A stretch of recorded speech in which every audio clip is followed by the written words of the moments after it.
ಪೂತ ಚರಿತ್ರ ಸೂತ ಸಂತೋಷಿ ಮಾತಾ ವ್ರತದ ನಿಯಮಗಳನ್ನು ಕೇಳಿ ನಮಗೆ ಆನಂದವಾಗಿದೆ. ಆ ದೇವಿಯ ಮಹಾತ್ಮೆಯನ್ನು ತಿಳಿಯಲು ನಾವು ಕುತೂಹಲಕಾರಿಯಾಗಿದ್ದೇವೆ. ಈ ಲೋಕದಲ್ಲಿ ಆ ದೇವಿ ಯಾರು ಪೂಜಿಸಿದರು, ಆ ವಿವರಗಳನ್ನು ದಯಮಾಡಿ ನಮಗೆ ತಿಳಿಸು ಎಂದು ಕೇಳಿಕೊಂಡರು.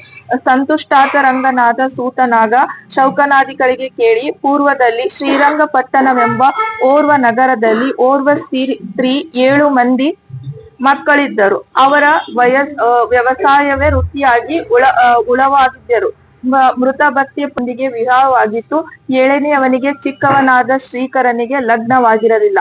ಶ್ರೀಕರನು ಸಂಗೀತ ವಿದ್ವಾಂಸ, ಬಲಶಾಲಿ, ಧೈರ್ಯಶಾಲಿಯಾಗಿದ್ದನು. ಅವನು ಸಂತೋಷಿ ಮಾತೆಯ ದರ್ಶನಕ್ಕಾಗಿ ಉಜ್ಜಯಿನಿ ನಗರಕ್ಕೆ ಪ್ರಯಾಣವಾದವನು. ಆಗ ಆ ದೇವಿಯ ಮಂದಿರದಲ್ಲಿ ಒಂದು ದೊಡ್ಡ ಉತ್ಸವ ನಡೆಯುತ್ತಿತ್ತು. ಆ ಶುಭ ಸಮಯಕ್ಕೆ ದೇಶದ 4 ದಿಕ್ಕುಗಳಿಂದ ಜನರು ದೇವಿಯ ದರ್ಶನಾಕಾಂಕ್ಷೆಗಳಿಗಾಗಿ ಬಂದು ಸೇರಿದರು. ಶೌನಕಾದಿಗಳೇ ಕೇಳಿ, ಅಲ್ಲಿ ನೆರೆದಿದ್ದ ಜನ ಸಮೂಹದಲ್ಲಿ ಭಕ್ತ ಜನರಿಂದ ಪ್ರಾರ್ಥಿತನಾಗಿದ್ದ ಶ್ರೀಕರನು ದೇವಿಯ ಗೀತೆಯನ್ನು ಹೃದಯಂಗಮವಾಗಿ ಹಾಡಿ ಹಾಡಿ ನಲಿದಾಡಿದನು.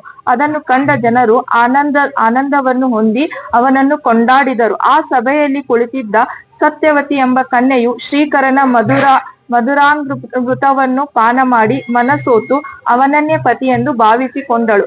ಕಾರ್ಯಕ್ರಮವು ಮುಗಿದ ನಂತರ ನೆರೆದಿದ್ದ ಜನರೆಲ್ಲರೂ ಸಂತೋಷಿಯ ಮಾತಾಗೆ ವಂದಿಸಿ ಪ್ರಸಾದವನ್ನು ಸ್ವೀಕರಿಸಿ ತಮ್ಮ ತಮ್ಮ ಮನೆಗಳಿಗೆ ತೆರಳಿದರು.